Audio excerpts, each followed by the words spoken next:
Podcast CQC Positive Boots. CQC Positive Boots footing for maintaining stability and expedient action covers a lot of considerations, including terrain, combat or unarmed offensive assault engagement, or unarmed counter-offensive assault engagement. It is important that the exponent, proponent, or operator is always advanced scanning terrain for hazards and risks that could be problematic with covering ground or holding and maintaining ground in position. There are three main types of means of covering ground offensively and counteroffensively: sliding, gliding, and stepping. Sliding considerations include surface, that is ground surface, and boot sole positive grip. The combatant should always try and maintain a ground affinity while holding ground and as part of expedient actions, tracking forward or blocking back. So ground affinity includes stability, resistance and yielding footing, and expedient action, combat or counter actions, enemy engagement. Gliding, positive action, boot soles contact, pre-actions on, and 1 or 2 millimeter ground clearance during footing movements. The boot sole should be as close to the ground as possible, and in any change of footing requirement, transition from a gliding action above the ground surface to a sliding action on the ground surface. Stepping CQC combat boots can be utilized on soft terrain where lifting the boot off of the ground during movements of covering ground is advantageous. Creating airspace between the boot sole and the ground surface can make movement more expedient on soft or uneasy terrain where you may have to clear surface conditions. Stepping actions can be problematic in close to body contact range if the enemy engages the combatant in an action like a sweeping action or takedown action, especially if the combatant is caught with one boot off of the ground. This is why sliding and gliding actions are preferred over stepping actions in military close quarters combat actions on situations. Other considerations and usages for CQC hard and soft boots movements actions include ghost stepping, sneaky boots, where you are trying to maintain a covert status while covering ground, including stalking actions. Ghost stepping not only includes sliding or gliding actions, but also utilizing your sense of feel or touch through your boot soles with the toes of your boots to identify hazards or terrain that could compromise your covert stalking action. Under covert ground cover, including stalking, the sense of forward visual, slow mapping, assessment of the terrain must be incorporated with the sense of feel and touch of the boots, continuously scanning and feeling the forward terrain to be covered. Utilizing advanced slow mapping, visual scanning, and your sense of touch and feel through your boots provides the capability to identify hazards or terrain-related compromising features and be able to change position or direction, maintaining a covert discrete status. In CQC hard or soft boots ground movements, you must always know where your boots are and be aware of your status and position, including advanced detection of hazards or compromising features. CQC sliding boots is not only a primary practice for soft boots, ground cover, but also hard boots, tracking forward, closing on the enemy, and as part of setting up unarmed offensive assault engagements. Primary CQC sliding boots is also the primary footwork means in close to body contact range clinching, under resistance, or in yielding. CQC footwork always includes pivoting and sliding for closing on the enemy and for directional changes. Importantly, CQC respiration and having all senses turned on, especially senses of feel and touch, are important components of tracking forward or blocking back in CQC hard or soft boots actions on movements.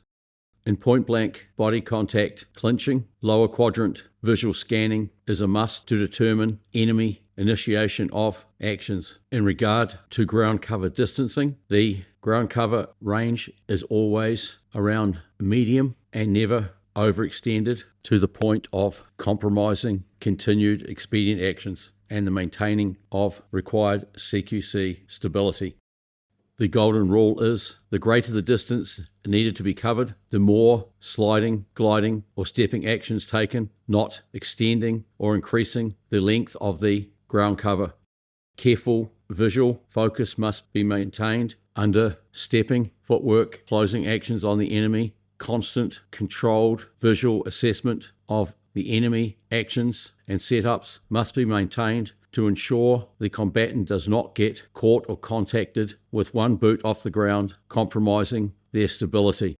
In sneaky boots, covert ground cover, there must be a heightened awareness of potential compromising features and terrain hazards to ensure by sight and by sense of feel these are avoided.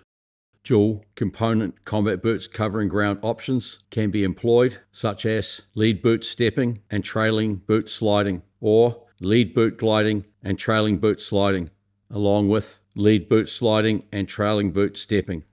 Depending on the combatant's assessment and decision making and the terrain they must cover, as well as the nature and characteristics of the enemy assault, combat boots ground cover methods specific to terrain and objective achievement means can be employed.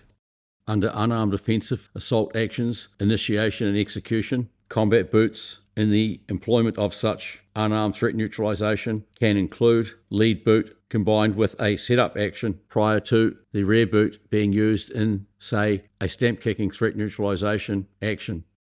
In the employment of actions on unarmed offensive assaults on difficult terrain or when heavy load bearing, multiple sliding, gliding or stepping actions can be used to close distance on the enemy over extended footwork that could leave the combatant cast and prone to contact. Another very important part of ground cover, tracking forward or blocking back, is that the initiation should always be off the squat crouch combined with CQC respiration, ready, set, go, initiation status.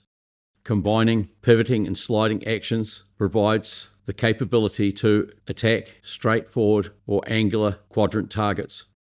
Our European military CQC stances and guards all sharing cohesive commonality with our combat boots, unarmed offensive assault and unarmed counter-offensive assault actions, provides cohesive commonality which generates smooth, sudden aggressive shock actions on employment of skills. Stances transitions, as in from a front stance and guard to a side stance and guard, as part of a tracking forward, closing on the enemy and execution of an unarmed offensive assault action, provide increased safety, reduce target mass, and can cause factors of confusion for the enemy through the ready, set, go, squat, crouch, and changing from front on to side on with multiple unarmed offensive actions incorporated in the skills employment. Having same system commonality with contingency options as part of hard boots, unarmed offensive assault actions, initiation and execution provides the capability to fast map assess and change tack as part of detecting changes in threat or situation at real time on the move. While closing on the enemy, if engaged, having stationary and evasive contingency options increases safety and, as such, confidence in the combatant's capability to effectively deal with sudden aggressive shock action changes while closing on the enemy. Under unarmed offensive assault, counter-engagement, the combat boots footwork, whether it be tracking forward or blocking back, straight line or angular, all shares the same sliding, gliding, stepping or pivoting components, making for less confusion or decision making, especially under contact or in the requirement for the execution of contingency options. Under unarmed counter-offensive evasion, in all directions, the combat boots means and methods components share commonality. This applies to not only stationary counter-offensive assault, but stationary evasive counter-offensive assault. Stationary evasive and static counter-engagement options fit seamlessly with these combat boots options, providing high-level chances of stopping an enemy in their tracks. Through hard and soft boots, high-repetition training, combatants understand the components of covering ground, whether it be tracking forward or blocking back, moving straight line in any direction, moving diagonally in any direction, or moving horizontally in any direction. the understanding of the lead boot and the trail boot, and how the trail boot will load up the lead boot's kick-off action and will simultaneously follow through sliding or gliding, not only covering ground but also maintaining CQC stability. CQC combat and counter boots not only include the capability to move in all directions, but also by means of pivoting and sliding boots, make range after an offensive or counter-offensive hard or soft boots action to enable the execution of counter-engagement, stamp kicks or strikes. Through pivoting and sliding, the closing on the enemy footwork can be reduced by as much as 50%. Importantly, all stances and guards and preparatory components such as squat crouching synchronized with CQC respiration fit seamlessly and cohesively with stamp kicks and palm heel strikes, offensive and counter-offensive initiation and employment options. Hard boots, breaking distance from an enemy to maintain range for the initiation and execution of evasive counter-engagement, can be employed straight line or diagonally to the rear, and by sliding boots, maintaining an affinity with the ground increases the chances of maintaining CQC stability. In situations where the combatant is not sure of the rear flank terrain, utilizing diagonal rear flank or horizontal actions to make distance from the enemy will provide a higher level of surety through visual scanning and awareness of the terrain to be covered to set a position ready to employ evasive counter-engagement. Such blocking back hard boots keeps the combatant outside the kill zone and enables a ready status to be maintained for evasive counter-engagement.